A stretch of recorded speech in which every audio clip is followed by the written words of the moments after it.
peut sombrer, si la peur met des doutes sur ma route, je chanterai, tu es fidèle. Emmanuel, Emmanuel,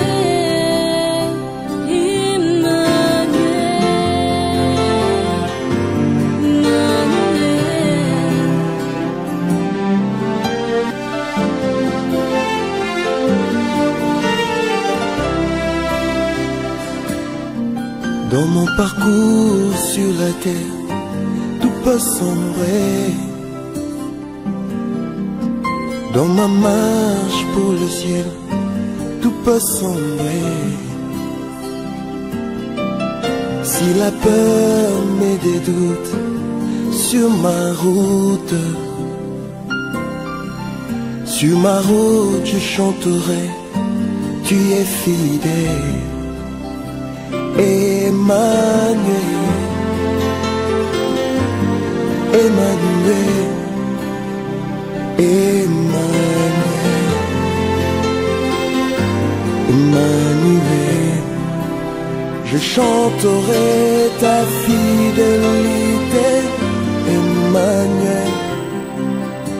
Je chanterai ta fidélité, Emmanuel. Emmanuel, Emmanuel, Emmanuel, Emmanuel. Et que tu me connectes à toi. Seigneur, façonne-moi et apprends-moi à t'adorer. Viens me prêter le mot, Père, pour mieux t'adorer, selon le Saint-Esprit. Allons-y, oui, je sens couler la vie. Je sens couler la vie dans tes mains.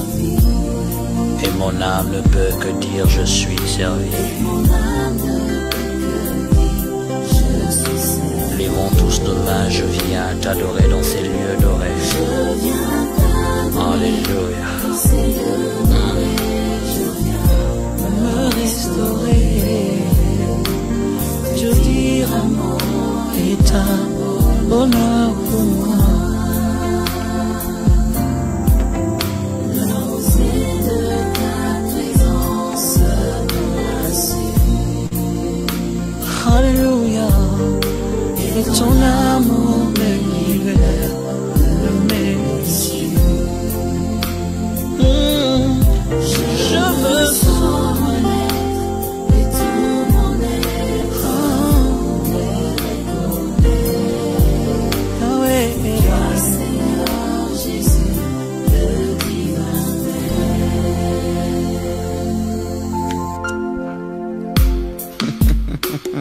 C'est Bella. Come on. Du Dieu vivant, Le soleil levant, alléluia, rempli de joie devant le merveille du Tout-Puissant.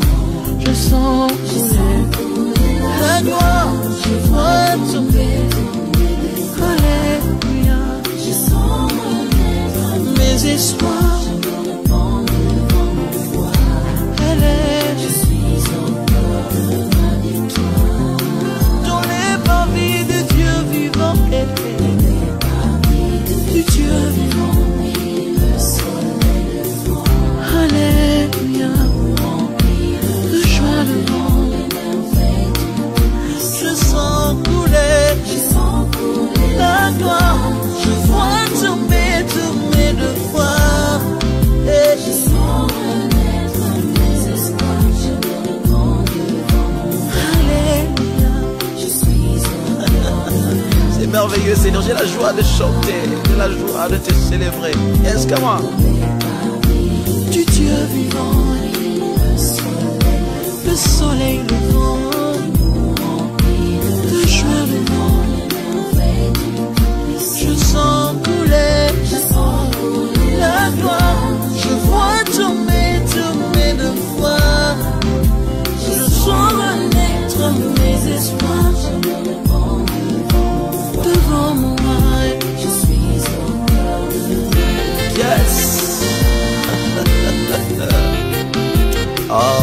Dieu est couronné, il est merveilleux.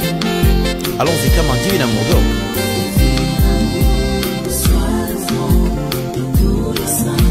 Et que les hommes se mettent avec les anges, oh, pour célébrer. Yes. Alléluia. Musique.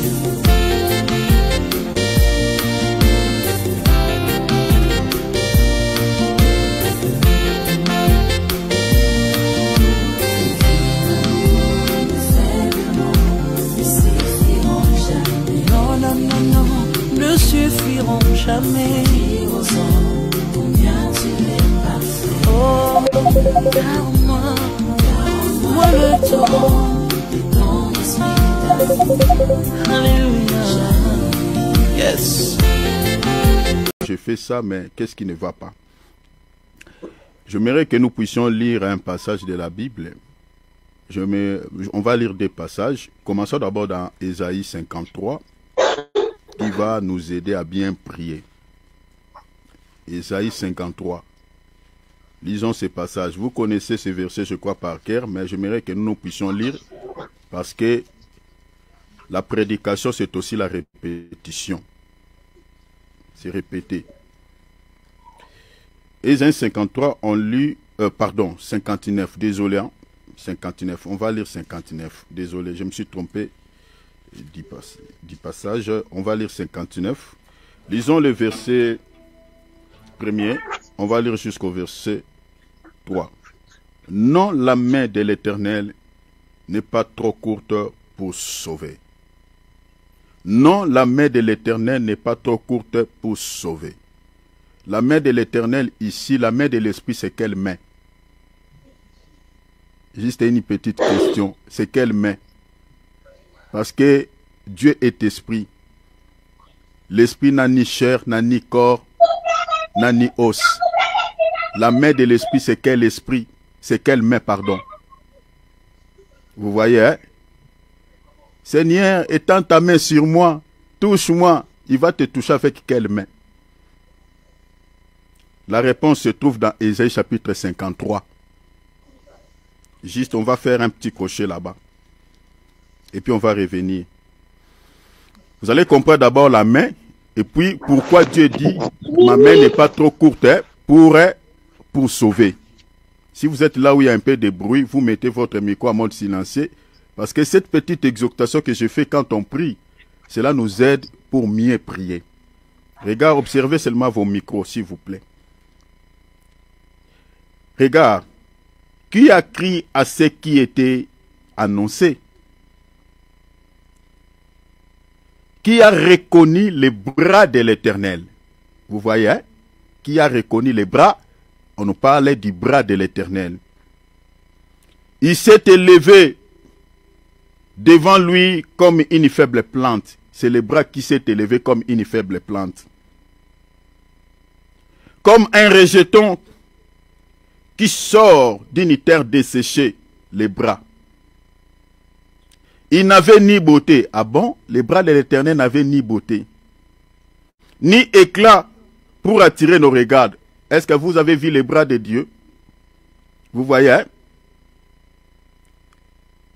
Et son aspect n'avait rien pour nous plaire. L'aspect du bras de l'Éternel ne nous plaisait pas. Méprisé et abandonné des hommes, hommes de douleur. Ah, vous comprenez les bras de Dieu, hein? Si vous lisez jusqu'en bas, il est question du Seigneur Jésus-Christ qui est considéré comme étant le bras de Dieu. Donc retenez aujourd'hui, Dieu est esprit. Quand on parle du bras de Dieu, il faut chercher à comprendre les bras de Dieu. Dieu en tant qu'esprit, c'est quel bras? Quand on dit son oreille n'est pas trop, il faut chercher à comprendre l'oreille de Dieu, c'est quelle oreille? C'était juste pour nous indiquer par rapport à ce qui est dit ici dans Ésaïe 59. Non, la main de l'Éternel n'est pas trop courte pour sauver. Donc remplacer la main de l'Éternel par Jésus. Il est là pour te sauver, il est là pour te guérir, il est là pour te faire du bien. Ni son oreille trop dure pour entendre. mais ce sont vos crimes qui mettent une séparation entre vous et votre Dieu. Jésus veut nous sauver, Jésus veut nous libérer, Jésus veut nous affranchir. Mais il y a quelque chose qui se présente comme un obstacle entre nous et lui. Quand il veut se rapprocher, quand il veut libérer, quand il veut délivrer, il voit, mon fils, ma fille, est attaqué par des sorciers, est attaqué par des occultistes, est attaqué par des gens mauvais. Jésus veut bien te secourir, mais il y a, on dirait, quelque chose qui l'empêche. Et qu'est-ce qui est dit dans ces passages? Ce sont vos crimes, ce sont vos péchés. Voilà pourquoi. Je suis en train de le dire. Pourquoi? Parce que des fois Dieu nous dit des choses au travers des rêves, au travers des visions, mais des fois on ne vous transmet pas certains messages comme ça. On prend seulement une écriture et nous sommes santés parce qu'on prie pour vous, hein, chers enfants de Dieu. Donc si tu sais que tu ne marches pas bien, si tu sais que tu as quelques soucis en tant que chrétien, tu es dans la vie chrétienne, tu vis dans un péché chéri, cherchez à prier. Je sais que tu ne peux vaincre le péché par toi-même, mais cherchez à demander l'aide auprès de Dieu pour se libérer de ses péchés. On ne fait pas ami avec les péchés. On ne se fait pas ami. On se fait ami avec la sainteté. Parce que c'est ça ce qui t'accordera l'accès au ciel. Jacques chapitre 4. Après, on va prier. Approchez-vous de Dieu. Regarde, il commence dans le verset 7. Il dit, soumettez-vous donc à Dieu et résistez au diable et il fuira loin de vous. Tout celui qui se soumet à Dieu, la soumission ici, c'est le respect envers le Seigneur. Et ce respect, cette soumission, cette obéissance à Dieu t'accordera même la victoire dans les combats spirituels. Quand le diable se présentera devant toi, puisque tu te soumets à Dieu, puisque tu es obéissant à Dieu, cela t'accordera déjà un avantage sur Satan. Cela t'accordera déjà un avantage sur tes ennemis. Est-ce que vous avez vu ça? La Bible dit, approchez-vous de Dieu. Et il s'approchera de... soumettez-vous donc à Dieu, résistez au diable, et il fuira loin de vous. Donc si tu veux vaincre même dans les combats spirituels, cher enfant de Dieu, sois quelqu'un qui obéit à Dieu. Beaucoup de chrétiens échouent dans les combats spirituels parce que ces chrétiens-là ne se soumettent pas à Dieu. Ces chrétiens-là ne sont pas obéissants à Dieu. Ces chrétiens-là n'appliquent pas la parole du Seigneur Jésus-Christ dans leur vie. Voilà pourquoi cela donne l'avantage à Satan. Éphésiens chapitre 4, verset 27. Ne donnez pas l'accès à l'ennemi. 2 Corinthiens chapitre 2, verset 10, 11. La Bible dit, nous n'ignorons pas les décès de l'ennemi et nous lui accordons pas l'avantage. On accorde l'avantage à l'ennemi à quel moment? Quand on ne se soumet pas à Jésus. Tu comprends pourquoi tu échoues dans les combats spirituels. Des fois tu pries, mais quand tu dors, tu peux faire des mauvais rêves. Tu vois une maman qui te poursuit avec une hache, avec une machette. Au lieu que toi tu poursuis cette maman, toi chrétien, tu fais partie des camps de victorieux. Mais celui qui appartient au camp des ténèbres qui te poursuit. Cher enfant de Dieu, si tu fais ce genre de rêves, c'est que tu es faible sur le plan spirituel. Tu es très faible. Tu dois examiner ta vie. Là, on a fini l'année 2024 par la grâce de Dieu. Mais tu dois aussi s'examiner. Cette année, quel genre de rêve que tu as fait? Dans la spiritualité, c'est toi qui battais ou c'est toi qu'on battait? Tes ennemis avaient le dessus sur toi ou c'est toi qui avais le dessus sur tes ennemis? Tu dois faire aussi le bilan sur le plan spirituel. Parce que si dans les rêves déjà, on te bat, dans le rêve, tu fais des rêves déjà que tes ennemis ont le dessus sur toi. Physiquement, cher enfant de Dieu, c'est compliqué. Certaines choses ne marcheront même pas parce que c'est le spirituel qui commande les physiques. Des fois, Dieu nous révèle certaines choses. Pourquoi physiquement, il y a des choses qui ne marchent pas. Il y a des choses qui sont lourdes. Il y a des choses qui ne bougent pas. Des fois, on néglige certains rêves que Dieu nous donne. Soumettez-vous donc à Dieu. et résiste au diable. Et il fuira. Si tu veux vaincre dans les combats spirituels, ce qui peut t'accorder déjà l'avantage sur Satan, c'est l'obéissance à la parole de Dieu. C'est la soumission envers Dieu. C'est ça ce qui est dit ici. Soumettez-vous donc à Dieu. Et après, résistez à Satan. Tu verras. Approchez-vous de Dieu. Verset 8. Il s'approchera de vous. Mais qu'est-ce que Jacques dit, l'apôtre ou mon apôtre? Nettoyez vos mains. Les mains ici, ce n'est pas les mains physiques, mais c'est des œuvres. Nettoyez vos œuvres. Pécheurs, purifiez vos cœurs, hommes irrésolus. Sentez votre misère, soyez dans le deuil et dans le larme. Que votre rire se change en deuil. Quand on fait une prière de repentance, quand on confesse ses péchés, on ne confesse pas les péchés, mais bien aimé avec un cœur rempli de joie. On confesse les péchés avec un cœur rempli de regrets. Parce que le péché, ce n'est pas quelque chose de bien. Le péché entraînera plusieurs personnes dans un fait éternel. Maintenant, si tu ne marches pas bien avec Dieu, tu ne marches pas bien selon la parole. Donc quand tu confesses, cher enfant de Dieu, il faut avoir des regrets. C'est ça, l'apôtre Jacques dit, soyez dans les deuils. Il faut demander de l'aide de Dieu. Et votre joie en tristesse. À la fin, humiliez-vous dans le Seigneur et il vous élèvera. Humiliez-vous dans le Seigneur et il vous élèvera. Celui qui peut reconnaître ses péchés et celui qui peut confesser ses péchés devant Dieu, c'est celui qui est humble. Un hautain, il ignore ses faiblesses. Un orgueilleux, il ignore ses faiblesses. Il ne confesse pas. Il dit que Jésus était déjà mort pour nous et bon, c'est fini. Mais nous oublions les 5 étapes de la prière que Jésus nous a données comme tout un enseignement. Il a dit, pardonne nos offenses comme nous pardonnons à ceux qui nous ont offensés. Jésus nous a pardonné à la croix de Golgotha, mais bien aimé, quand il a donné sa vie, il nous a pardonné pour tous les péchés, bien évidemment, mais c'était plus pour le péché adamique, le péché par le sang que nous avons hérité d'Adam. Mais le péché au pluriel, cher enfant de Dieu, ses faiblesses, quand on s'approche de Dieu, il faut toujours demander pardon à Dieu. Et demander l'aide de Dieu pour ne plus vivre dans ça. Que la sainteté soit notre vie, notre mode de vie, et non le mal, et non le péché. Et comme là nous sommes en cette période de fête païenne, il y a des enfants de Dieu qui pêchent. Il y a des enfants de Dieu qui tombent dans l'impudicité, dans beaucoup de mauvaises choses. Malgré ils écoutent les enseignements, mais ils continuent du moins à vivre comme les païens. Non. Non. Malachie 3, 18. Vous verrez de nouveau la différence entre ce qui sert Dieu et ce qui ne le sert pas. Entre les filles et le fils de Dieu et ceux qui ne sont pas. Il faut qu'il y ait la différence.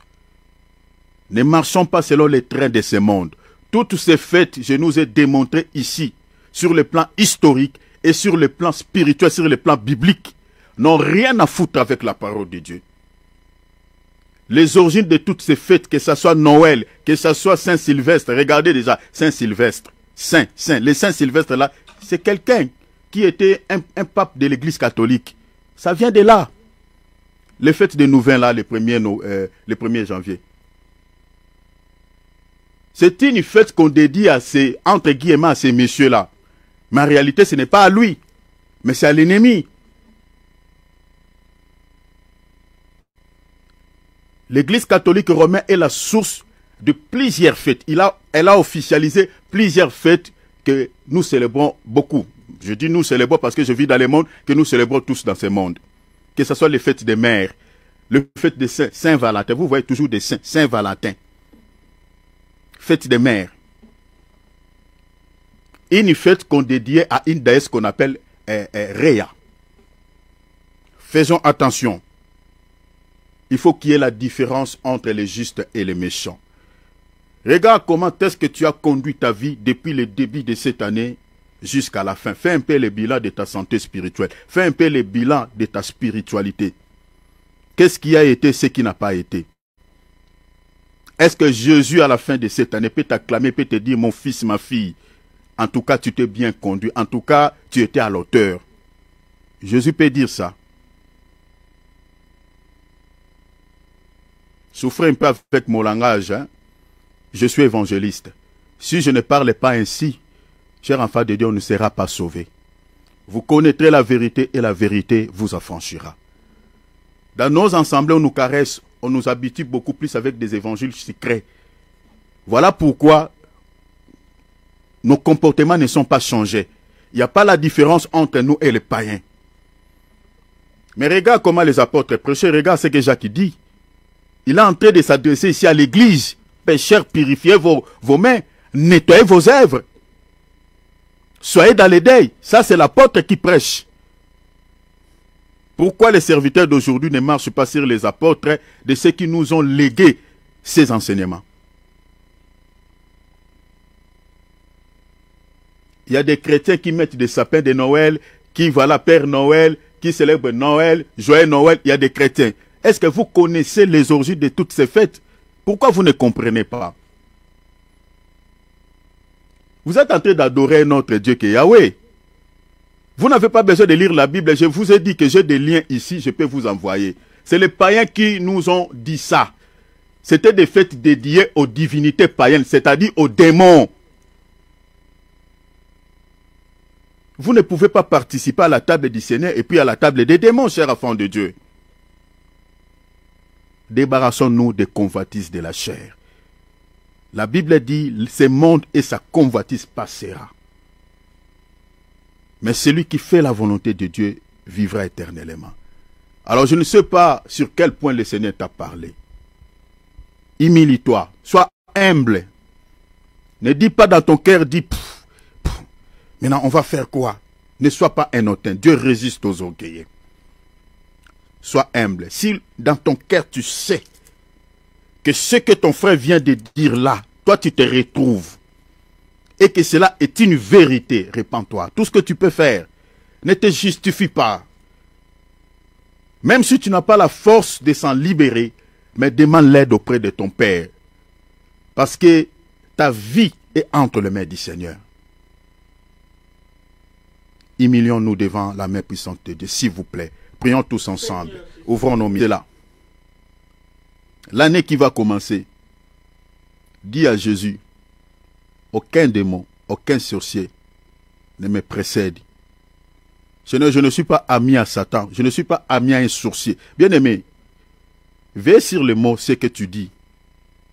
Les mots, les paroles, la Bible dit, la vie et la mort sont au pouvoir de la langue. Les déclarations que tu es en train de faire là, c'est ce qui va s'accomplir l'année prochaine. Voilà pourquoi quand on prie, sois concentré et veille sur ce que tu dis. Et scelle tes mots, scelle tes paroles par là, au nom de Jésus-Christ. Parce que le sorcier aime aussi précéder les gens. Aime aussi dévancer les gens.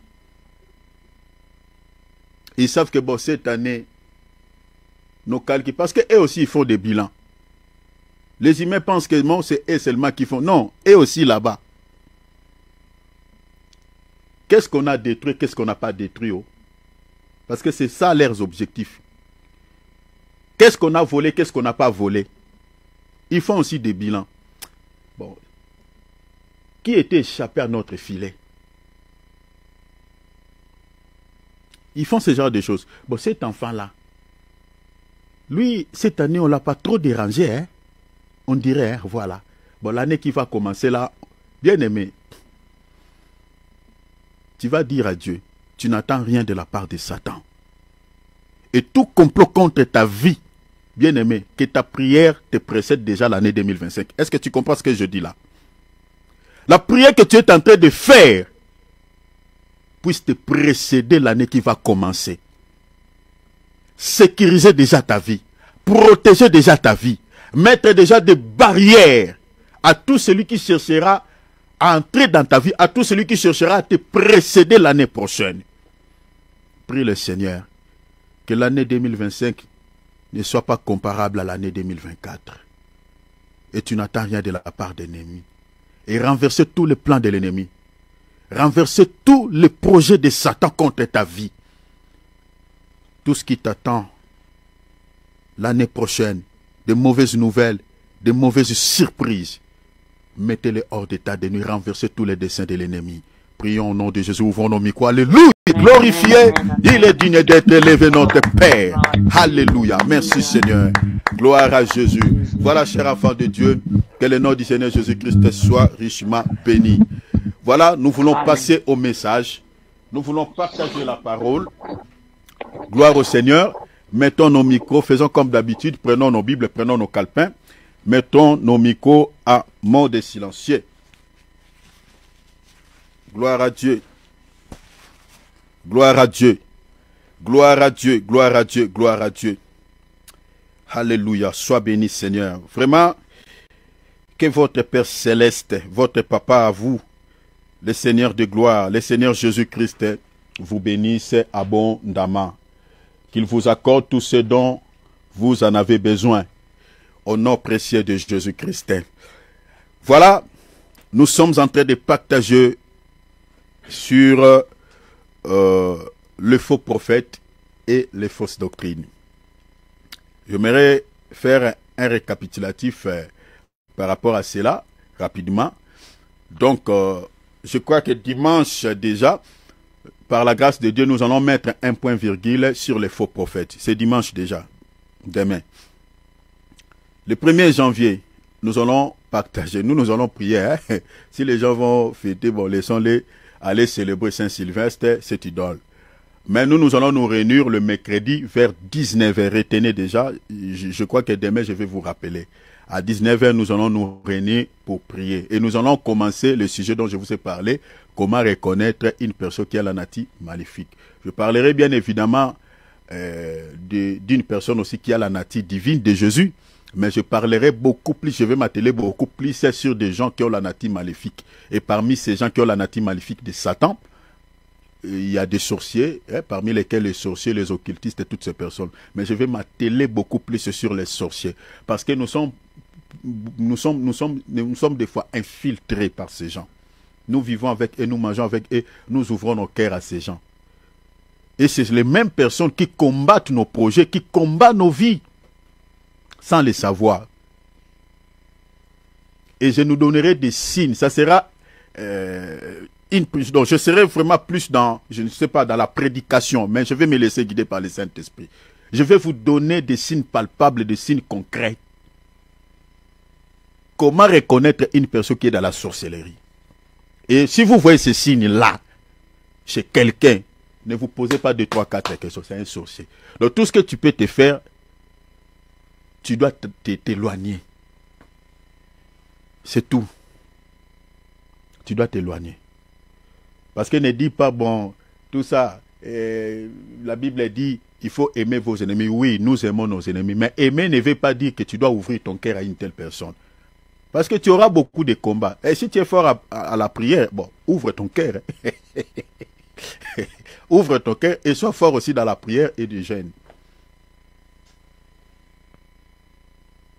Attention. Donc ça, nous allons commencer le 1er.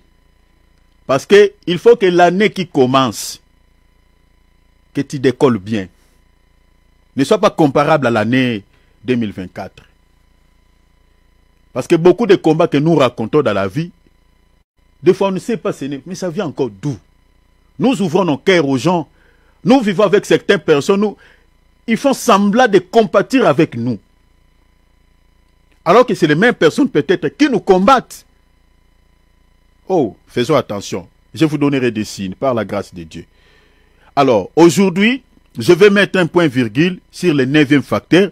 Et demain, dimanche, à 15 h, juste heure de France, heure d'Afrique, nous allons toucher directement sur les 10e point. En tout cas, je crois que je ne parlerai pas beaucoup de choses. Je vous donnerai seulement des points clés. Hein? Notre 9e facteur, nous l'avons intitulé l'observation des fêtes juives, des coutumes et des traditions païennes.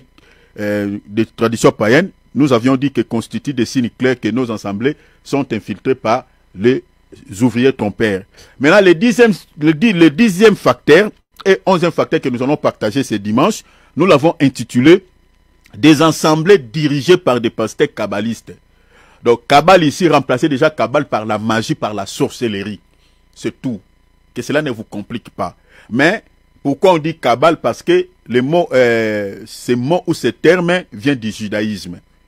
Hein, de cette religion judaïsme. Parce que il récupère cette magie. La majorité, il travaille avec la magie juive. Je nous avais dit ici, quand vous voyez votre pasteur aime aller tout le temps en Israël, il faut ouvrir vos yeux. Qu'est-ce qu'il va tout le temps faire là-bas?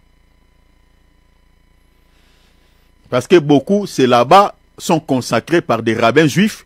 C'est là-bas, ils récupèrent toutes ces choses-là. Ils viennent avec des parfums, voilà, j'ai des parfums, j'ai prié pour ça, je ne dors pas. Alors ce sont des parfums, ils sont achetés là-bas, chez les rabbins juifs, des parfums sataniques. Ici déjà, entre parenthèses, si dans votre église, votre pasteur vous vend des choses telles que l'huile d'onction, parfum, vous voyez dans des bouteilles un peu neufs. Attention, surtout s'il va tout le temps, attention, n'achetez pas. Je nous avais dit ici, des parfums où vous voyez des images, par exemple, où il y a un ange, soi-disant ange, mais ce sont des démons, un ange avec l'épée. N'achetez pas.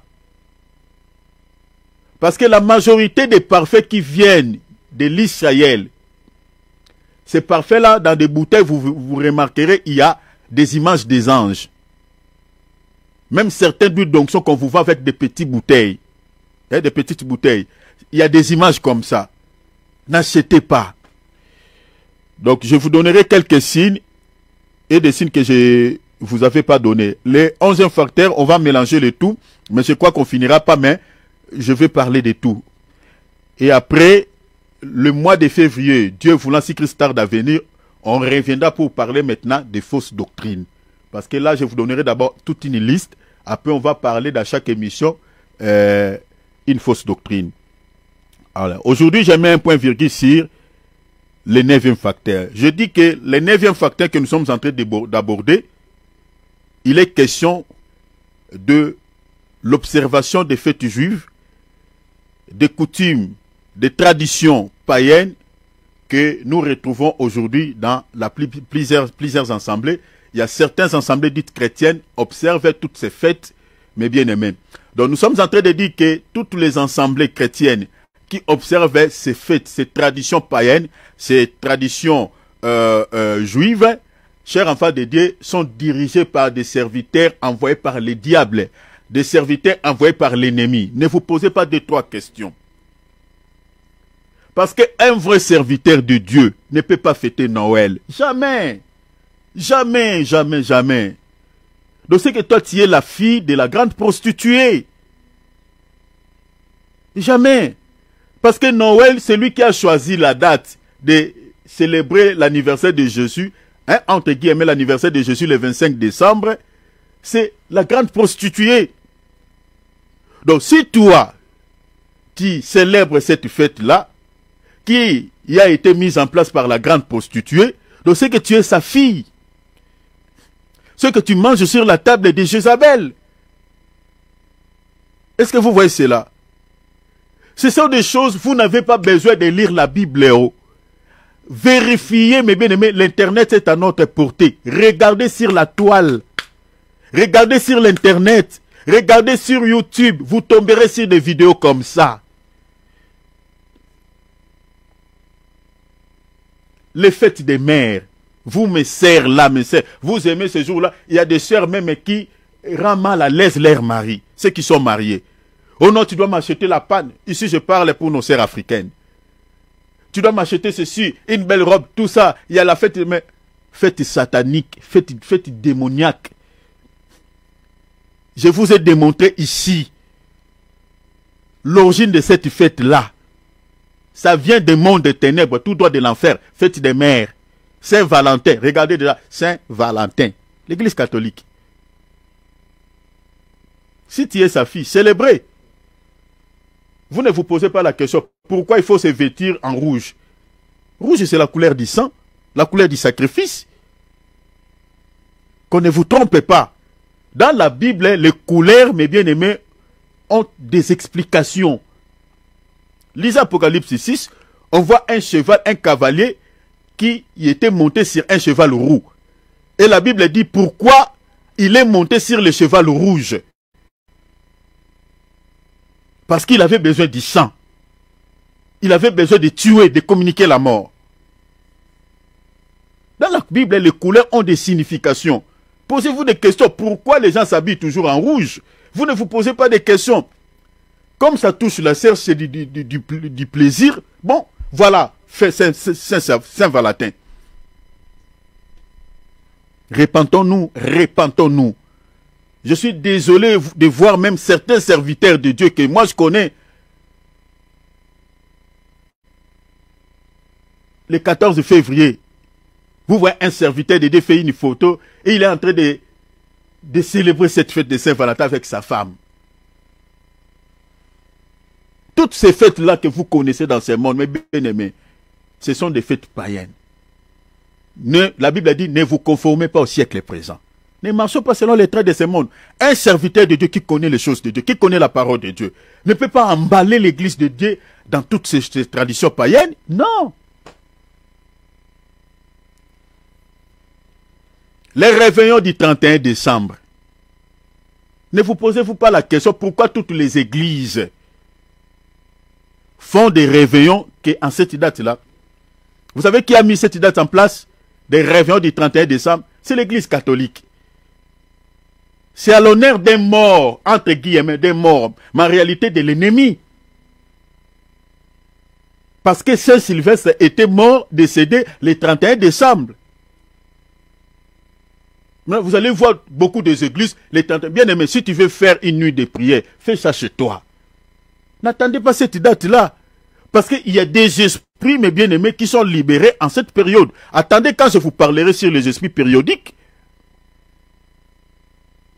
Vous allez voir, regardez en ce mois de décembre, regardez comment les gens meurent. Moi, sur ma page sur Facebook, je vois pas mal de communiqués écologiques. C'est pour dire qu'il y a des esprits qui sont libérés en cette période. Ils savent que les gens vont se laisser dans des distractions. Bon, c'est comme ça, ils vont profiter. Attention. J'ai fait ma part. Notre texte de base est l'évangile de Matthieu chapitre 15, versets 1 à 8. La Bible dit ceci. Ça, c'est notre texte de base que nous sommes en train d'exploiter par rapport à notre 9e facteur. Alors, des pharisiens et des scribes, remplacer des pharisiens et des scribes ici aux faux prophètes, aux faux serviteurs de Dieu. Parce qu'ils enseignaient aussi la parole de Dieu entre guillemets. Vers de Jérusalem auprès de Jésus et dire, pourquoi tes disciples transgressent-ils quoi? La tradition des anciens ou de nos ancêtres. La tradition. Et quelle était cette tradition? La Bible dit, car ils ne se lavent pas les mains quand ils prennent les repas. Donc dans la tradition juive, vous ne pouvez pas manger sans laver les mains. Ça faisait partie de leur tradition. Mais en dehors de cette tradition, je nous avais démontré selon la Bible, si vous lisez Galates chapitre combien? Galates chapitre 1 verset 13 à 14, que dans le judaïsme, il y avait plusieurs traditions. Parmi lesquelles il y avait aussi le lavage de coupes, le lavage des plats. Vous voyez, il y avait aussi le lavage des pieux, il y avait aussi des fêtes, hein, toutes les fêtes que vous connaissez, la fête de Pentecôte, la fête de Pâques, la circoncision, la purification, il y avait tout ça dans les traditions pliées, les traditions juives. Verset 6, regarde la réponse de Jésus, maintenant Jésus va répondre à ces faux prophètes. Vous annulez ainsi, comme les faux prophètes que nous avons aujourd'hui. Vous annulez ainsi la parole de Dieu au profit de quoi? Au profit de vos traditions. Il y a bien des serviteurs de Dieu en cette période annulent carrément la parole de Dieu pour profiter quoi? Profiter de toutes ces fêtes païennes. À cause de la chair. Vous annulez ainsi la parole de Dieu. Un serviteur de Dieu qui connaît la parole de Dieu, qui respecte Dieu, ne peut pas célébrer ces fêtes. Parce que vous êtes en train d'annuler la parole de Dieu. Tu te ressemblais aux pharisiens et aux scribes. Un serviteur de Dieu qui respecte son Dieu, son maître, ne peut pas emballer les enfants de Dieu dans toutes ces traditions païennes. Vous annulez ainsi la parole de Dieu au profit de votre tradition. Ceux qui veulent profiter de ces fêtes, ils disent, bon, nous, regarde comment certains serviteurs disent, nous, on ne célèbre pas Noël, mais nous profitons de ce jour pour parler de la naissance de Jésus. Vous êtes menteurs. Regarde la suite, ce que Jésus dit, hypocrite. Ésaïe a bien prophétisé sur vous. Quand il a dit, Ésaïe a dit quoi? Ce peuple m'honore des lèvres. Voyez? Oh non, nous sommes en train de profiter de cette date pour parler de la naissance de Jésus. Jésus était né, Jésus était mort, il est ressuscité. Oh, dans certaines églises, c'est ça ce qui s'est passé. Hein, je parle de ce qui s'est passé parce que la date du 25 décembre est déjà passée. Nous profitons de ce jour, nous profitons de cette date. Des menteurs, vous êtes charnels. Vous voulez profiter de cette date pour assouvir vos désirs charnels. Ésaïe a bien prophétisé sur vous. Ce peuple m'honore des lèvres. Nabi Bebou, Mbebo. Mais son cœur, le cœur de ce peuple est éloigné de moi. Quand Dieu va jauger, parce que le domaine de Dieu, il regarde le cœur, Dieu, il sonde le cœur. Cher enfant de Dieu, ça sert à rien d'être hypocrite dans le Seigneur. Ça sert à rien. Parce que parmi les signes que je parlerai aussi pour reconnaître une personne qui a la nature maléfique, je parlerai de l'hypocrisie. Parce que les sorciers, l'hypocrisie, ça c'est leur sémence, c'est leur nature. Je vous expliquerai de cela. Je vous expliquerai de cela. Des hypocrites comme pas possible. Les sorciers sont des hypocrites. Voilà pourquoi, pour identifier un sorcier, cher enfant de Dieu, il faut seulement que Dieu vous aide. Parce que ce sont des gens, bébés aimés, c'est difficile à les reconnaître. Tu peux vivre avec un sorcier. Des années et des années, tu ne le reconnaîtras pas. Si Dieu ne t'aide pas. Ce sont des hypocrites, des hypos. Maintenant, des hypocrites, un serviteur de Dieu, qui aussi prêche mal la parole de Dieu, c'est aussi un sorcier. Voilà pourquoi la Bible les considère aux hypocrites. Ce n'est pas moi, c'est la Bible. Lisez, je crois, Galates, je crois, chapitre 3. Paul est en train de dire aux Galaties, il dit, qui vous a ensorcelé? Donc les sorciers dans ce contexte-là, ce n'est pas les sorciers qui volent la nuit, mais c'est les serviteurs de Dieu. C'est Paul qui dit ça. Un faux prophète, c'est aussi un sorcier. Et leur caractéristique, c'est aussi l'hypocrisie. Ce peuple m'honore des lèvres, mais son cœur est éloigné de moi. C'est en vain qu'il m'honore. Tout ce qu'ils font là le 25 décembre, oh non, nous on ne fête pas Noël. Noël c'est une fête païenne, mais nous avons profité de cette date pour parler de Jésus. Alléluia, alléluia. Des serviteurs comme ça, surtout en Europe ici, avec nos pasteurs blancs, c'est comme ça. Alléluia, amen, gloire à Dieu, c'est comme ça. En Afrique là-bas, pareil. En Asie, pareil. Ces hommes de Dieu là sont des menteurs. Bien aimés, en termes d'Israël, enlevons les sentiments. Enlevons les sentiments.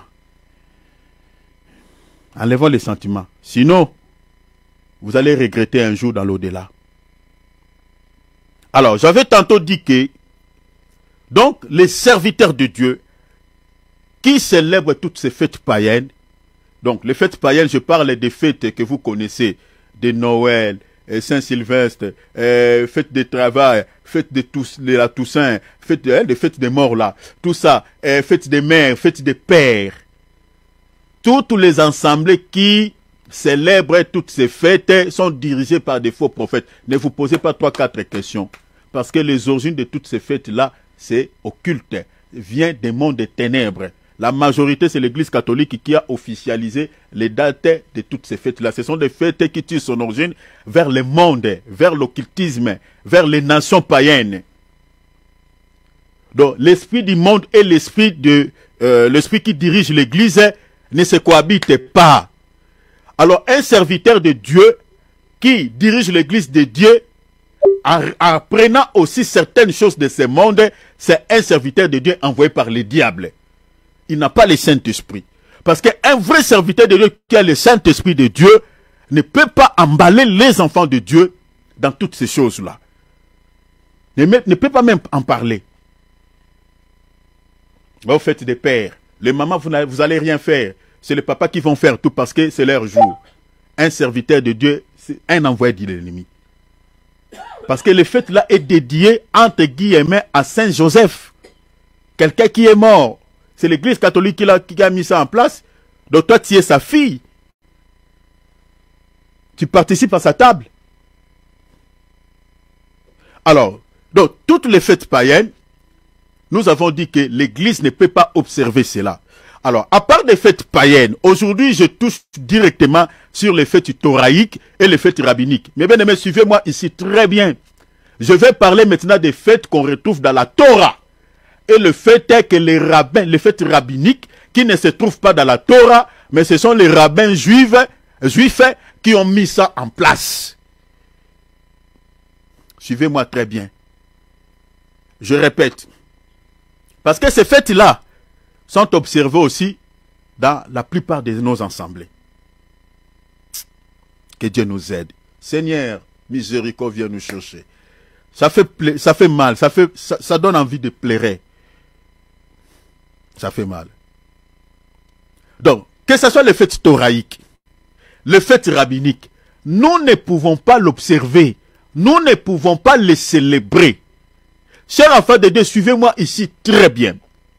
Si vous priez dans une église, ou dans votre église, votre pasteur a l'habitude de célébrer toutes ces fêtes, les fêtes thoraïques, les fêtes rabbiniques. Chers enfants de Dieu, je ne vous mange pas les mots, c'est un envoyé de l'ennemi, c'est un faux prophète.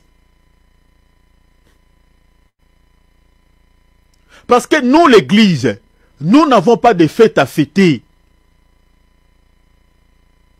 Nous n'avons pas de fêtes à célébrer.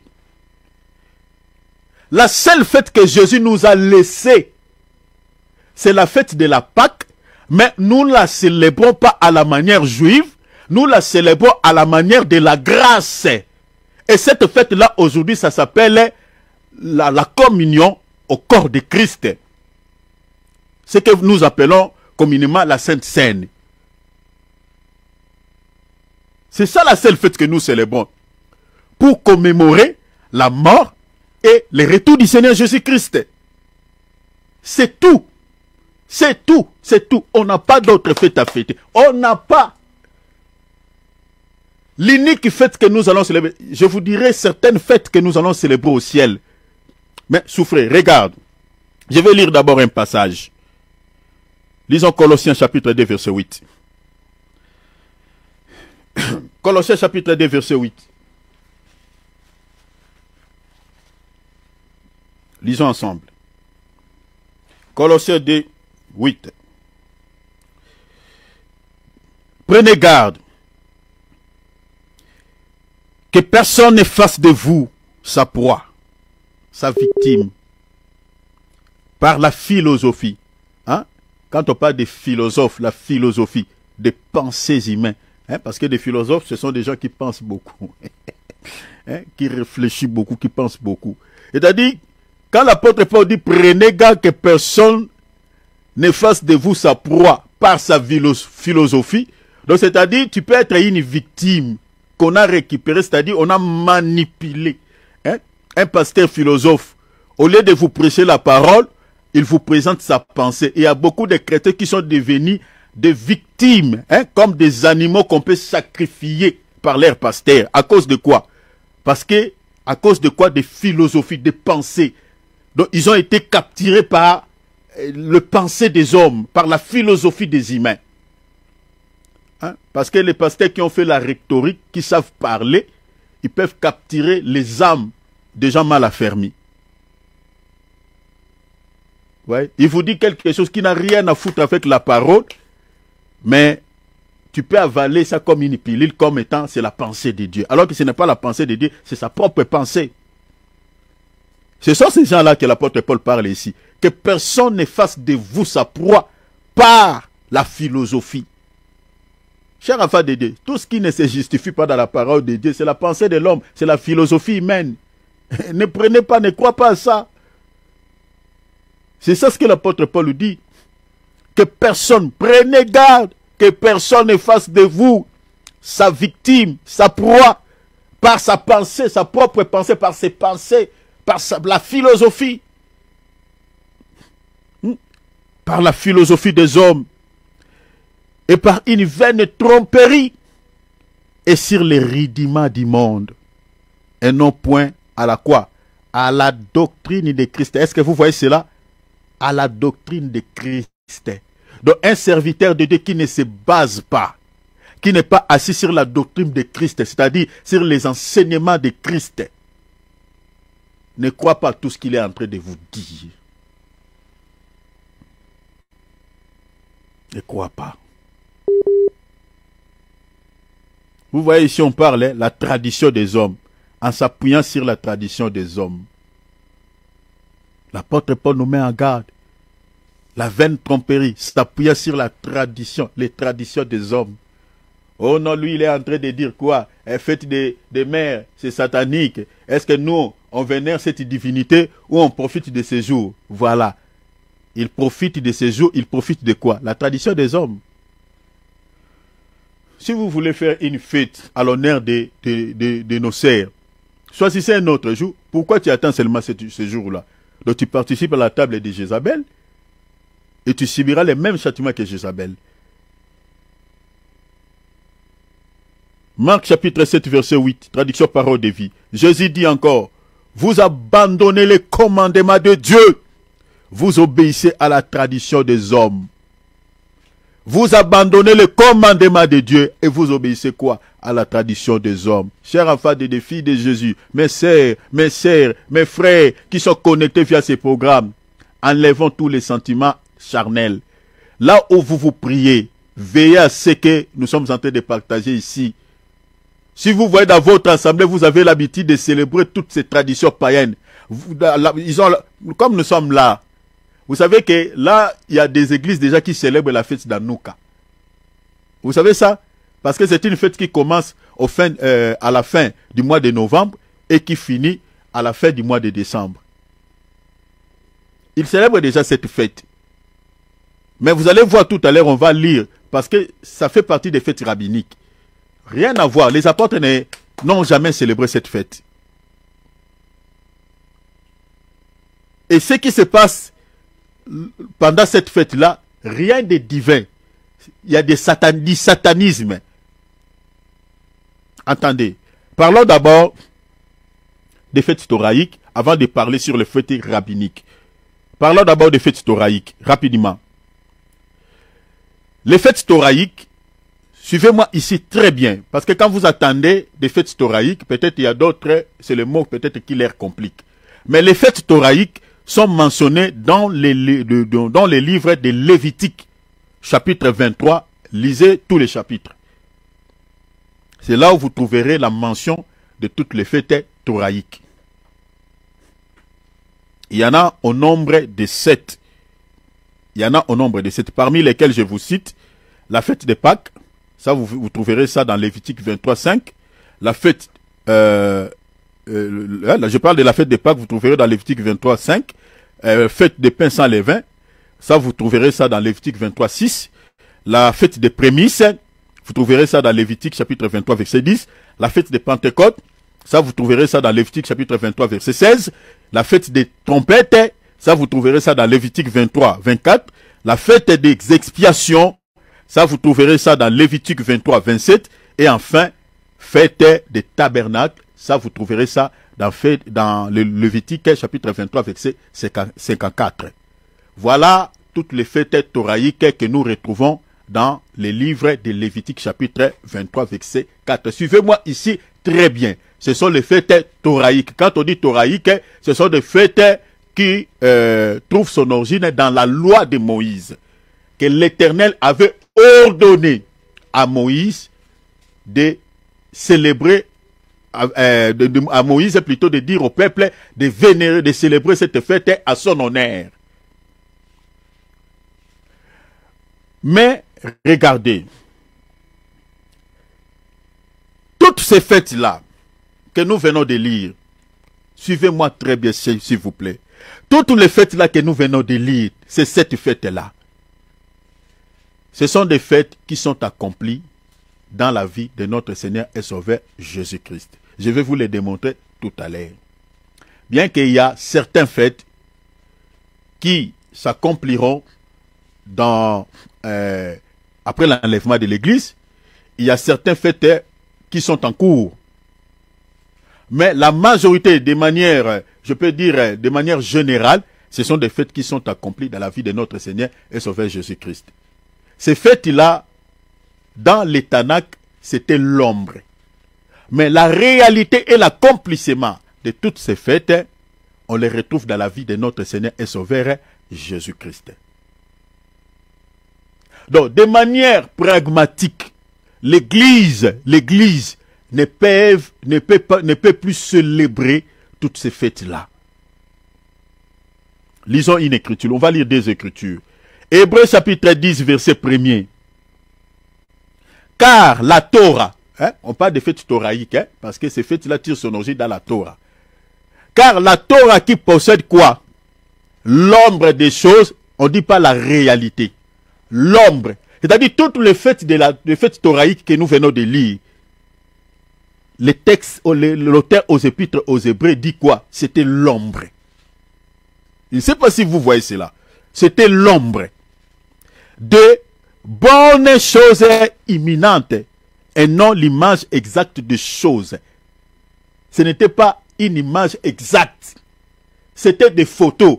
Tout ce que Dieu avait ordonné à l'Israël, la fête de Pâques, la fête des pains sans levain, la fête des prémices, c'était l'ombre. Ça parlait d'une réalité dans le futur.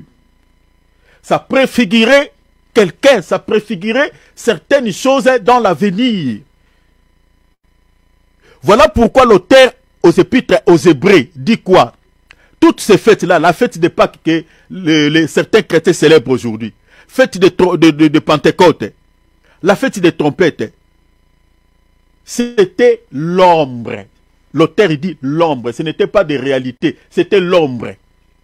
Donc c'est-à-dire dans notre état aujourd'hui, nous ne pouvons plus observer toutes ces fêtes-là dans nos assemblées. Il faut maintenant chercher la réalité.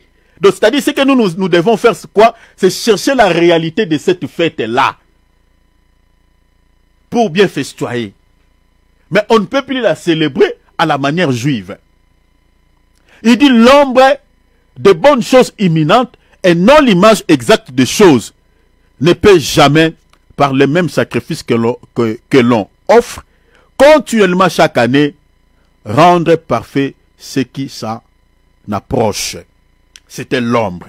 Regardez ce qui est dit dans Colossiens ici, c'est bien expliqué, c'est clair, c'est limpide. Colossiens chapitre 2, verset 16 à 17. J'aime beaucoup cette écriture. Ça, c'est l'apôtre Paul qui était en train de poser les jalons à l'église de Colosse. Parce qu'il y avait des chrétiens qui étaient influencés par certains pharisiens, certains faux frères. Oh non, il faut célébrer la fête de Pâques, bien que nous sommes dans la grâce, mais il faut continuer quand même à célébrer toutes ces fêtes que Moïse a mis en place. L'apôtre Paul est venu à l'église de Colosse. Il a posé des bases. Il dit que personne donc ne vous juge au sujet de manger ou du bois ou au sujet d'une fête. D'une fête. Aux fêtes de Pâques. Non, que personne ne vous juge. Aux fêtes de trompettes. Que personne ne vous juge. D'une nouvelle ligne de fêtes qui était ajoutée après. Ou des Shabbats. Il dit dans le verset 17, c'était l'ombre. L'apôtre Paul rejoint l'auteur aux épîtres aux Hébreux. Il dit c'était l'ombre des choses à venir. Maintenant l'apôtre Paul, il a complété l'auteur aux épîtres aux Hébreux. Il dit, mais les corps, voyez, les corps, remplacer les corps ici par la réalité ou par l'accomplissement de toutes ces fêtes. Il dit, mais le corps est en Christ. Ah, vous voyez cela? Donc l'accomplissement ou la réalité de toutes ces fêtes-là, qui étaient célébrées dans la loi, d'après la Torah, sont accomplies dans la vie de notre Seigneur et Sauveur Jésus-Christ. C'est ça. Maintenant, posez-vous la question. Dans les assemblées là, où nous prions nos assemblées là, posez-vous la question, pourquoi ces serviteurs-là célèbrent-ils la fête de Pentecôte, la fête de Pâques, toutes ces fêtes-là? Pourquoi ils continuent à célébrer ces fêtes-là? Alors que l'accomplissement de toutes ces fêtes-là, la Bible nous montre noir sur blanc, qui sont accomplis dans la vie du Seigneur Jésus-Christ. Nous ne pouvons plus les célébrer à la manière juive. Ils ne connaissent pas tous ces passages de la Bible. Pourquoi ils continuent à célébrer les fêtes de Pâques à la manière juive? Il faut entendre une date. Il faut entendre une période. Posez-vous la question, chers enfants de Dieu. Est-ce que vous voyez cela? Voilà pourquoi nous avons dit que les églises qui observent toutes ces fêtes thoraïques, que ce soit rabbiniques, sont dirigées par des faux prophètes. C'est pour cette raison. Parce que vous ne pouvez plus nous ramener dans la loi. Pourquoi? Parce que si vous lisez, je crois, dans Galates, chapitre 4, je crois, ou 3, la Bible dit, tous ceux qui s'attachent aux œuvres de la loi sont déchus de la grâce. Donc c'est que nous ne sommes plus dans la grâce. Donc nous sommes encore dans la loi.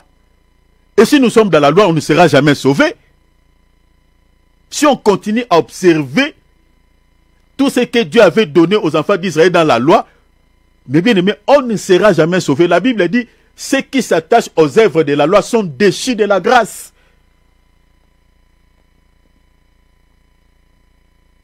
Regardez, je vais vous expliquer comment toutes ces fêtes-là sont accomplies dans la vie de Jésus-Christ. Mais retenez qu'il y a des fêtes, je dis, qui sont en cours. Mais la majorité, de manière générale, sont accomplies dans la vie de Jésus. Mais je vais vous expliquer chacune des fêtes, comment est-ce que toutes ces fêtes sont accomplies dans la vie de Christ.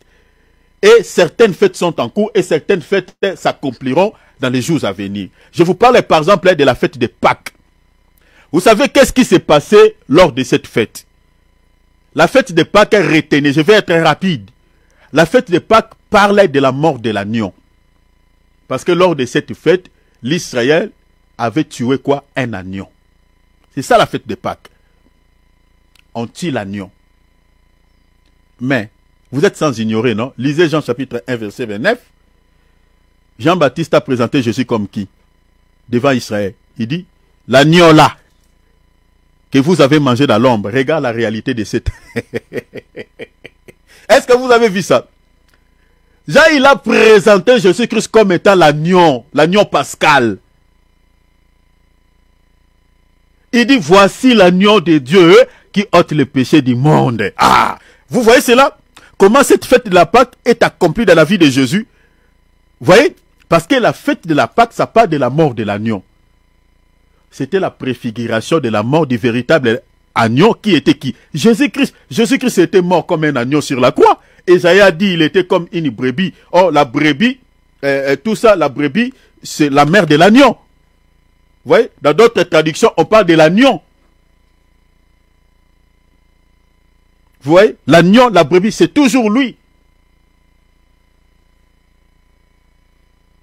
Il est mort à la croix comme un agneau. L'agneau qu'on avait tué là-bas, c'était dans l'ombre. Mais la réalité, c'est ça ce que Jean présente, il dit, cet agneau-là, la réalité, c'est lui.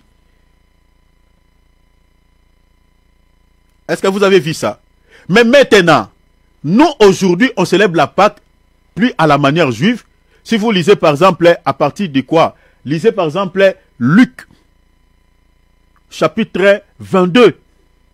Vous allez voir la manière dont nous on célèbre la Pâque.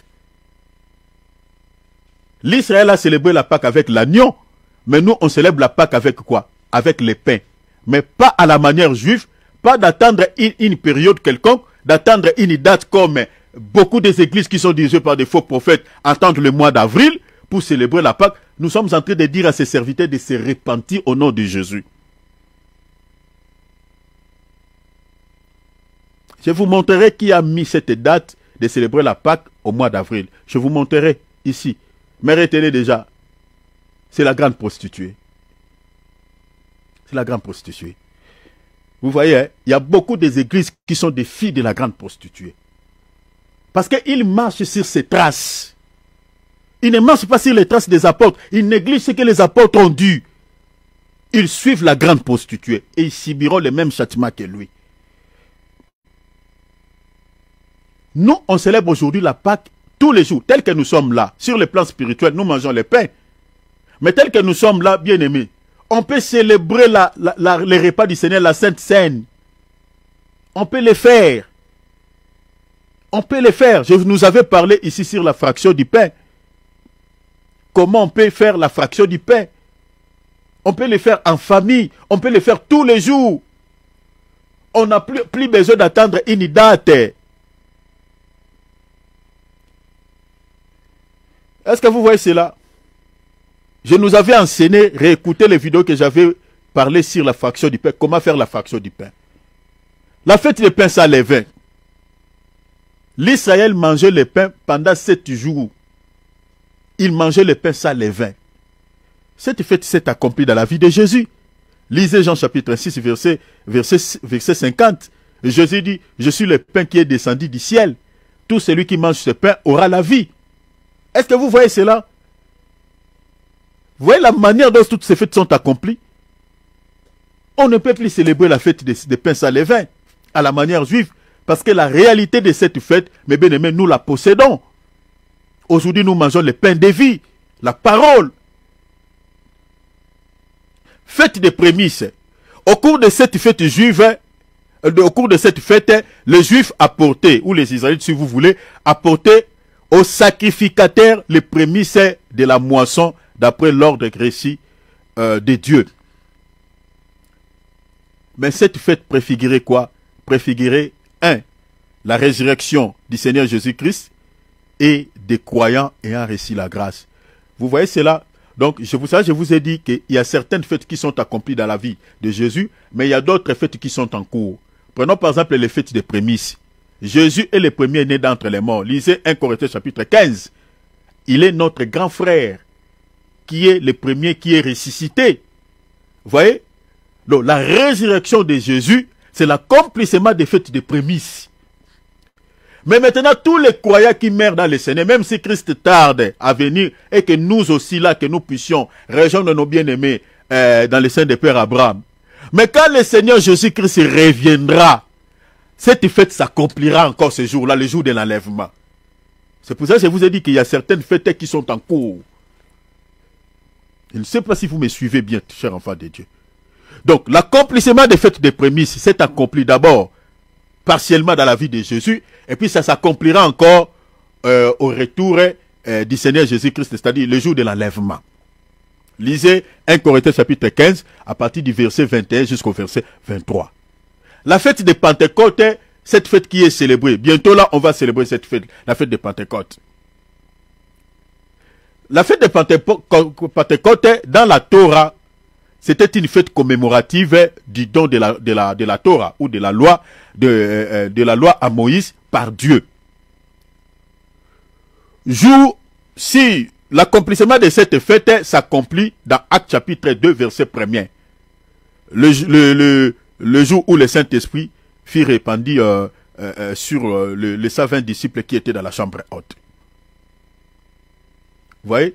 Et marquant encore le début de la nouvelle alliance, parce que c'est une fête commémorative d'après la Torah. Vous voyez?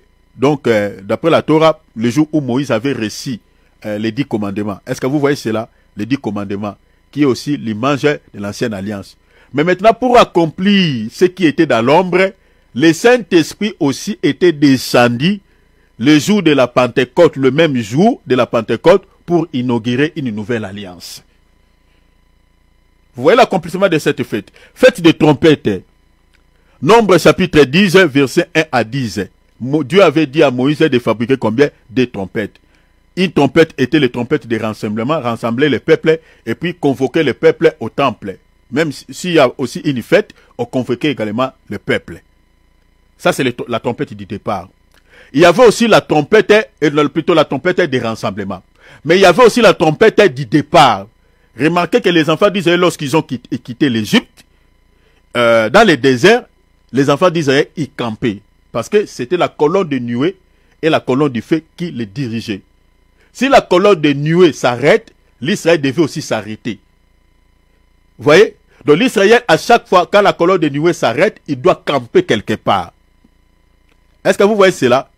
Et à chaque campement, quand la colonne de nuée maintenant va faire le mouvement de se déplacer, de continuer la marche, l'Israël devait continuer la marche. Maintenant, comme le peuple était nombreux, les sacrificateurs avaient l'habitude de sonner le chauffard, la trompette.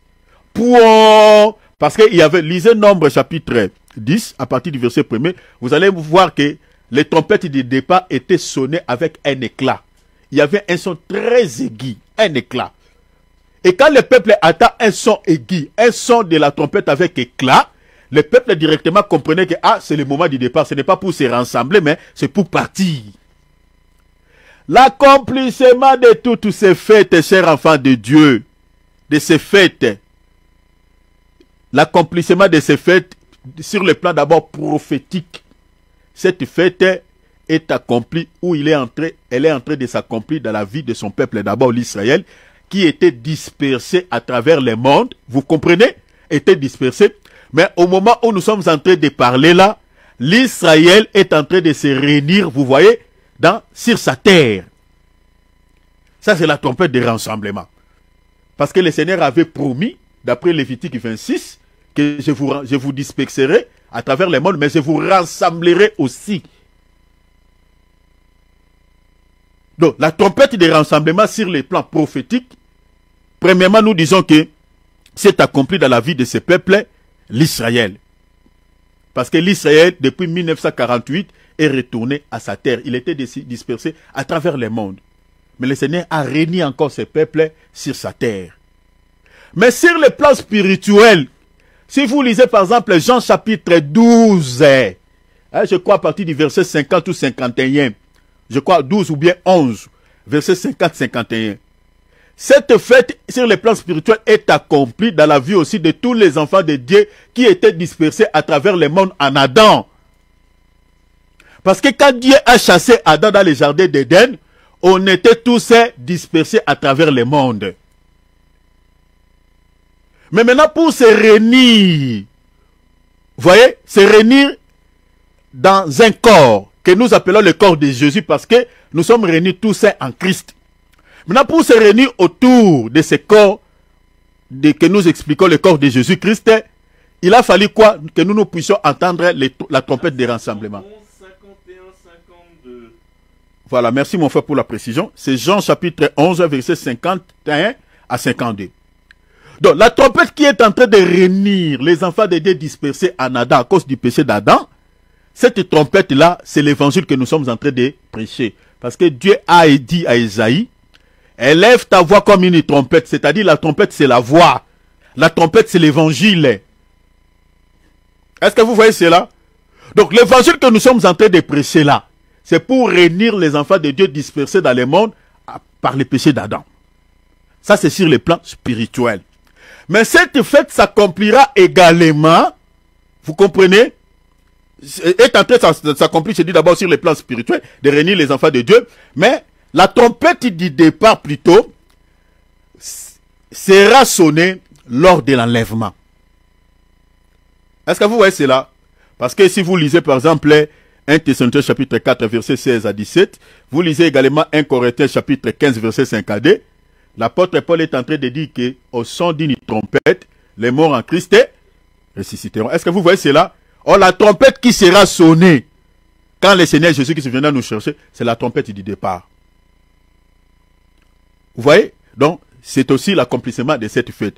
Mais retenez que cette fête, je dis que la trompette du départ sera sonnée le jour de l'enlèvement. Mais attention, cette même trompette sera également sonnée, que ce soit la trompette de rassemblement, que ce soit la trompette du départ, sera également sonnée après l'enlèvement de l'église à la grande tribulation. N'oubliez pas ça. Ça, je suis dans Matthieu chapitre 24, verset 31. Parce que le Seigneur va réunir, pendant la grande tribulation, c'est-à-dire la Vierge folle, les chrétiens qui rateront l'enlèvement.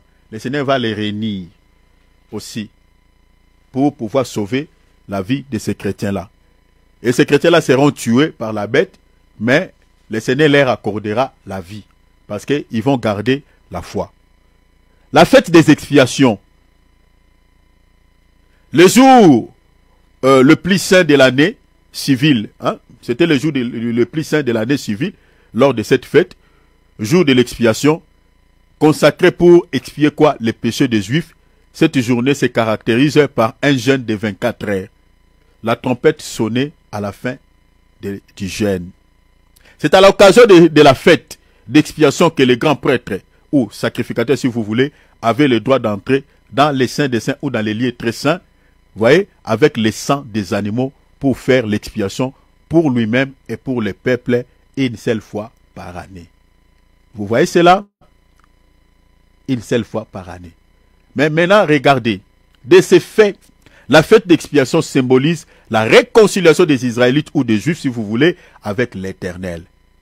Jésus-Christ, vous voyez l'accomplissement de cette fête, grand prêtre ou grand sacrificateur, selon l'ordre de Melchisédek, a présenté son sang dans le tabernacle céleste une fois pour toutes. Est-ce que vous voyez l'accomplissement de cette fête? Lisez Hébreux chapitre 6, verset 20, lisez chapitre 9, verset 11 à 15, et puis lisez toujours Hébreux chapitre 10, verset 18 à 23. Vous trouverez l'accomplissement des fêtes des tabernacles.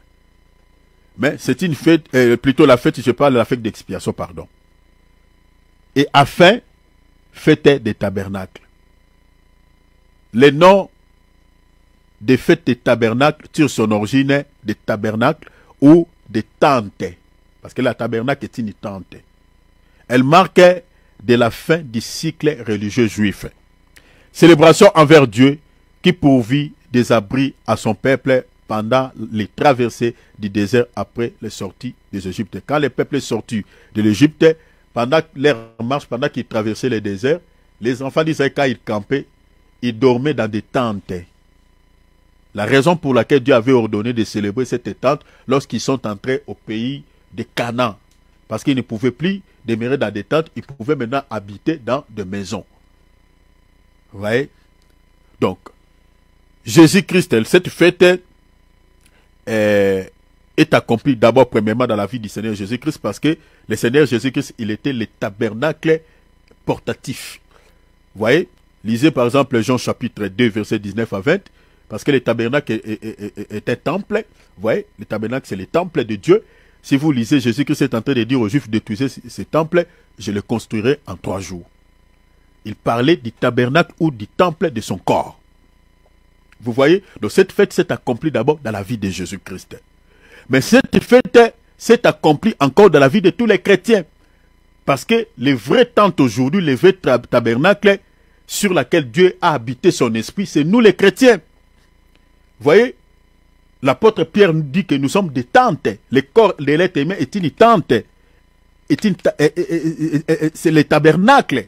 C'est un tabernacle. Est-ce que vous voyez cela? C'est un temple de Dieu. Lisez 1 Corinthiens chapitre 3 verset 16 à 17. Lisez 1 Corinthiens 6 chapitre 19. Ne savez-vous pas que vos corps est le temple du Saint-Esprit? Est-ce que vous voyez l'accomplissement de cette fête? Vous voyez? Et cette fête, ça s'accomplira aussi, mes bien-aimés, à l'enlèvement. Vous voyez? Parce que nous allons tous se réunir autour d'un tabernacle qu'on appelle Jésus-Christ. Parce que l'église qui sera enlevée, c'est ça les tabernacles là. Selon Apocalypse, si vous lisez Apocalypse chapitre 21, verset 3.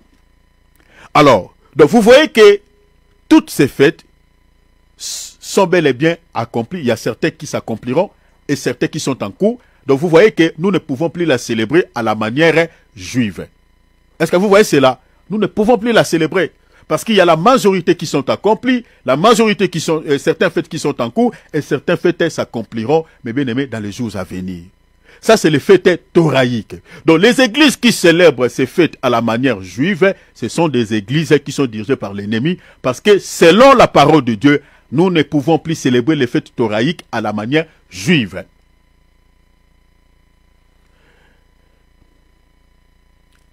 Alors, prenons par exemple les églises qui célèbrent la Pâque, entre guillemets, Pâque avec S. Parce que la Pâque juive, c'est c'est une Pâque qui est sans S.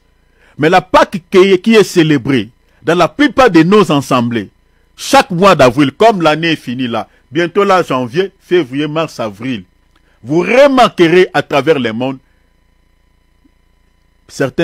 plusieurs églises célèbrent la Pâque. Veillez à ce que je vous dis, hein. Toutes les églises qui célèbrent la fête de Pâques au mois d'avril, je vous dis, mes bien-aimés, sans mancher de mots, sont dirigés par des serviteurs envoyés par l'ennemi.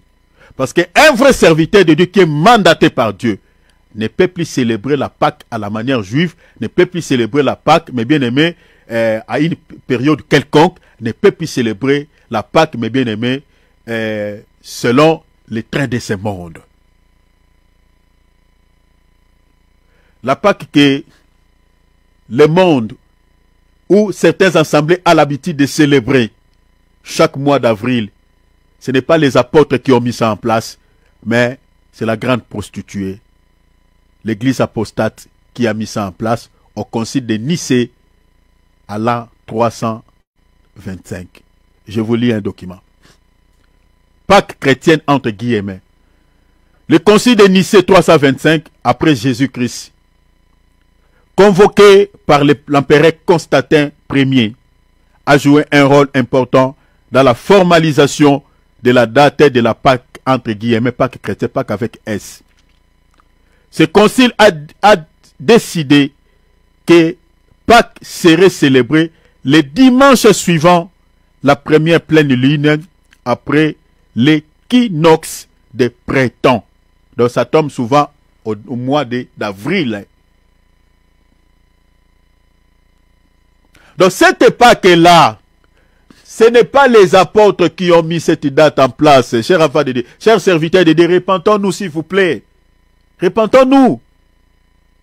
La Pâque que vous voyez là, qu'il y a des chrétiens qui célèbrent chaque mois d'avril, ce n'est pas les apôtres qui ont mis cette date en place chaque mois d'avril et les dimanches qui tombent. Chaque dimanche qui tombe au mois d'avril, on célèbre cette fête de Pâques. Ce n'est pas les apôtres qui ont mis ça en place, c'est l'Église catholique.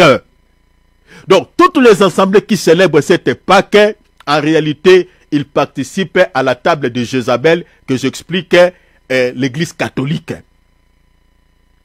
Ils sont des filles de la grande prostituée. S'ils ne se repentent pas, ils seront jugés de la même manière que Dieu jugera l'Église catholique. Parce que c'est de lui qu'il est question dans Apocalypse 17, dans Apocalypse 18. Ils subiront les mêmes châtiments. Quelque chose que l'Église est bâtie sur les fondements des apôtres. Quelque chose que les apôtres n'ont pas célébré. Pourquoi vous êtes en train de le faire? Pourquoi? La fête de Pentecôte. Certaines églises célèbrent cette fête chaque début du mois de juin. Vous allez voir, après la Pâque, au mois de juin, il y a des églises qui célèbrent la fête de Pentecôte. Maintenant, qui a mis cette fête en place? Qui a mis ça? C'est les rabbins juifs. Ce n'est pas les apôtres. Je vous lis. Pentecôte. C'est à partir du 2e siècle que le judaïsme rabbinique associe la fête de la moisson à la commémoration du don de la loi au mont Sinaï. Vous voyez cela? Et les chrétiens qui s'allient au judaïsme sont pareils.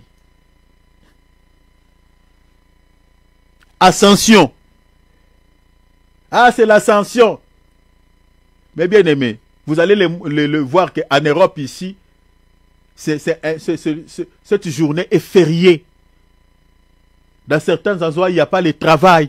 Dans certaines villes. Dans certains pays, ce jour-là, c'est le jour férié. Et certaines églises pensent que voilà, même le monde reconnaît notre Seigneur et Sauveur Jésus-Christ. Il reconnaît que Jésus-Christ était né, était mort, il était ressuscité, il était parti au ciel. Voilà pourquoi ils ont mis cette journée, une journée fériée. Il bénit le Seigneur, il glorifie Dieu. ce peuple m'honore des lèvres. Leur cœur est éloigné de moi. Qui vous dit que les apôtres avaient célébré l'ascension? Dans la Bible, il n'y en a pas. Il n'y en a pas. Qui a mis cette fête en place? Qui a mis ça? C'est toujours la grande prostituée.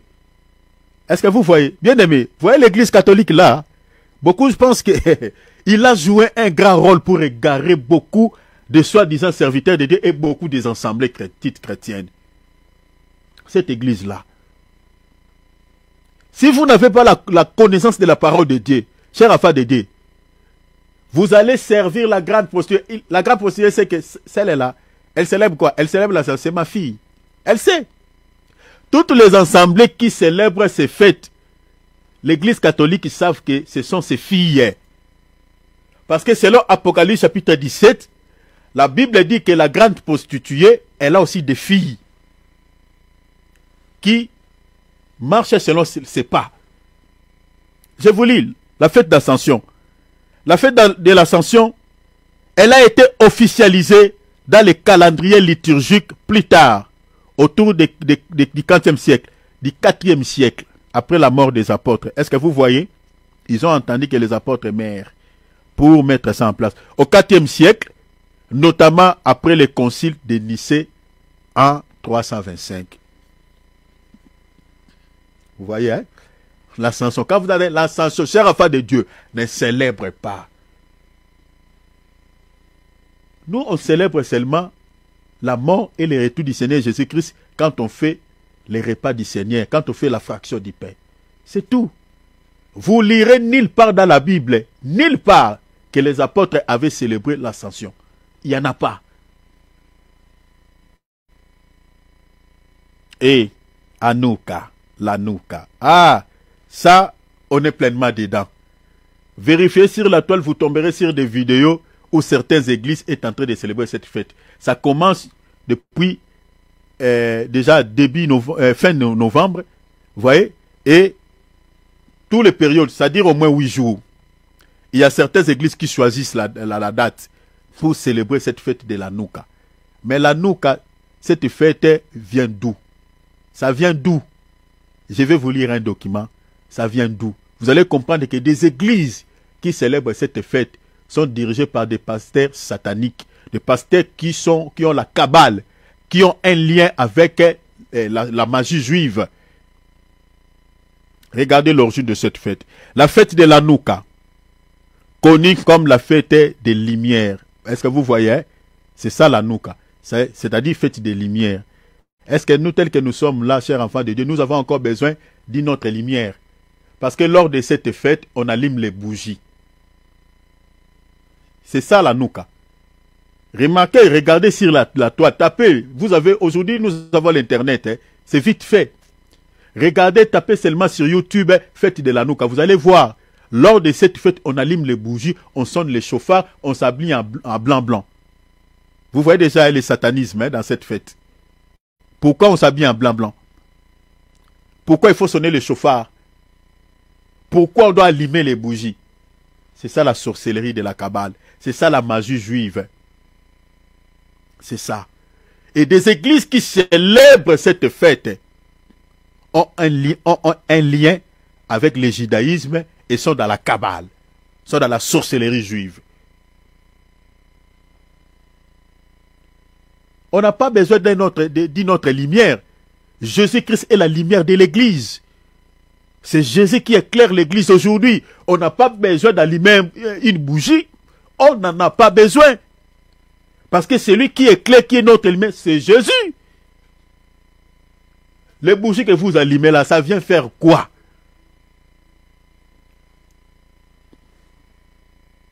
Connu comme les fêtes des Lumières dans le judaïsme. Le judaïsme dit quoi? Elle commémore la réinauguration du temple de Jérusalem au 2e siècle avant notre ère. Après la victoire des Maccabées sur les Célistes, c'est-à-dire qui étaient des Grecs, origine grecque. C'était même avant la mort des apôtres. Cette fête existait déjà. Avant la mort des apôtres. Donc c'est entre Malachie et Matthieu. Hanouka est célébré à partir du 25 du mois de Kislev, selon les calendriers dans les calendriers hébraïques, ce qui correspond généralement à comme je viens de dire, fin novembre et décembre dans les calendriers grégoriens, calendrier que nous utilisons aujourd'hui. Donc ça débute en fin novembre. Je crois que c'est déjà fini, oui. Je pense que c'est déjà fini. Parce que ça ne dit que 8 jours. Donc elle dit que 8 jours. La fête est marquée par la limage progressive des menorahs. Hein? Plus précisément, l'Hanouka. Menorah s'appelle Hanouka. Un candélabre à 9 branches. Donc les chandeliers à 9 branches. Est-ce que vous voyez, hein? Rien à voir avec la parole. Les chandeliers que nous avons dans la Bible à 7 branches. Mais les chandeliers qui est allumé lors de cette fête de la Hanouka, c'est les chandeliers qui a 9 branches. Est-ce que vous voyez? Donc ça contredit même carrément la parole de Dieu. Est-ce que vous voyez? Maintenant, posons-nous la question, pourquoi ces églises, ces assemblées-là observent cette fête? Vous ne voyez pas que, mes bien-aimés, c'est de la sorcellerie, c'est du n'importe quoi. Ils ont introduit quelque chose, c'est-à-dire un fait étranger à l'église.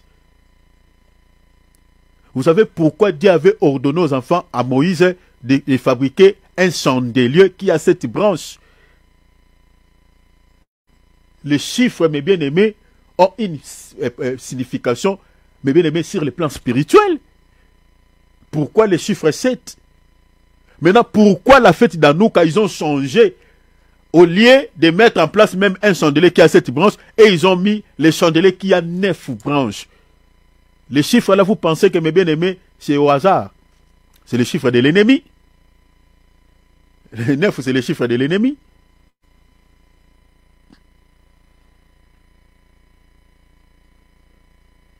Donc, cette fête, mes bien-aimés, n'a rien à voir avec la parole de Dieu. Donc, les églises qui célèbrent cette fête, mes bien-aimés, ce sont des églises, mes bien-aimés, qui subiront les châtiments de Dieu. À part Hanouka, il y a plusieurs fêtes, je vais m'arrêter ici, il y a plusieurs fêtes rabbiniques. Il y a aussi Épiphanie, il y a aussi Toubisheva, il y a aussi la fête de Purim, il y a la fête de Tisha B'Av. Toutes ces fêtes-là, ce sont des fêtes rabbiniques. Je vous épargne des détails pour ne pas vous emballer dans tout ça. Mais il y en a d'autres fêtes rabbiniques. Mais j'ai récupéré la Hanouka et quelques fêtes que vous connaissez. Il y a aussi la fête de Purim. Cette fête se trouve dans la Bible. Mais les apôtres n'ont jamais célébré la fête de Purim. Ça, vous pouvez voir ça dans le livre d'Esther. Si vous lisez Esther à partir du chapitre 9, versets 20 à 22. Vous voyez, quand Dieu a délivré le juif entre les mains de leur ennemi qui était Haman, c'est alors qu'ils avaient célébré cette fête. Donc, ils avaient récupéré cette date pour commémorer cette date-là, parce que le Seigneur leur avait accordé la délivrance entre les mains de Haman qui était l'ennemi des Juifs. C'est pour cette raison-là. Mais les apôtres n'ont pas célébré cette fête de Purim. C'est les rabbins juifs qui ont mis ça en place, et vous remarquerez, il y a certaines églises qui célèbrent cette fête. Donc, bref, je vais m'arrêter ici. L'observation des fêtes thoraïques, que ce soit des fêtes juives, mais bien aimé, dans certains assemblées, ce sont des signes clairs qui approuvent que ces églises-là, ou nos églises, mais bien aimés, sont dirigées par des faux prophètes. Parce que tel que nous sommes là, mes bien aimés, nous ne pouvons pas célébrer des fêtes thoraïques et des fêtes rabbiniques. La seule fête que l'église célèbre, c'est cette fête qu'on appelle la Pâque. Mais la Pâque là, on la célèbre pas à la manière juive, mais à la manière de la grâce, comme le Seigneur lui-même avait fait, mais bien aimé, avant sa mort avec les apôtres, selon Matthieu chapitre 26, verset 26. Et puis, comme on voit, les apôtres avaient célébré également cette fête. Dans 1 Corinthiens chapitre 11, cette fête s'appelle la Sainte Seine, les repas du Seigneur. On n'a pas besoin d'attendre une date, on la célèbre tous les jours, on peut les célébrer quand on veut. Donc les églises qui entendent une date pour célébrer la Pâque, nous disons qu'elles sont des filles de la grande prostituée. Chers enfants de Dieu, après avoir écouté ces choses, ne t'emballe pas, ne se mêle pas, ne t'implique pas, mes bien-aimés, à la célébration de toutes ces traditions païennes, à toutes ces traditions que le monde a mis en place, que ce soit des fêtes thoraïques, que ce soit des fêtes rabbiniques. Ne t'emballez pas. Parce que vous êtes en train de célébrer quelqu'un d'autre que le Seigneur Jésus-Christ. Que le Seigneur nous délivre. Voilà, j'arrive à la fin. Nous allons bénir le Seigneur. Que Dieu nous sauve. Nous allons prier. Nous allons demander l'aide de Dieu. Que le Seigneur puisse nous aider. Que le Seigneur puisse nous délivrer de toutes ces choses. Que le Seigneur nous aide à avoir la connaissance de la parole de Dieu. Il y a beaucoup de chrétiens qui plairent en enfer. Au nom de leurs pasteurs. Au nom de leurs assemblées. Je croyais que Seigneur j'étais dans une bonne église. Je croyais que Seigneur j'étais entre les mains des bons serviteurs de Dieu. Seigneur, je ne savais pas. Est-ce que tu ne peux pas me pardonner? Le Seigneur leur dit, vous avez eu la Bible. Vous avez eu la Bible, pourquoi tu n'en lisais pas? Pourquoi tu ne méditais pas ta Bible? Cher enfant de Dieu, il est réservé aux hommes de mourir une seule fois, après quoi vient le jugement. Le peuple périt par faute de connaissance. La mort dont on parle dans Osée 4:6, c'est la mort spirituelle. C'est la mort éternelle. La connaissance que nous sommes en train de vous donner là, c'est pour vous préserver, mes bien-aimés, à toutes ces fausses doctrines, à tous ces courants, à tous ces vents qui soufflent dans le monde. Je nous avais dit que le nombre des faux prophètes sont tellement considérables que le nombre de vrais serviteurs. Faisons attention. Prie le Seigneur, que le Seigneur puisse t'aider à ne pas être berné à tout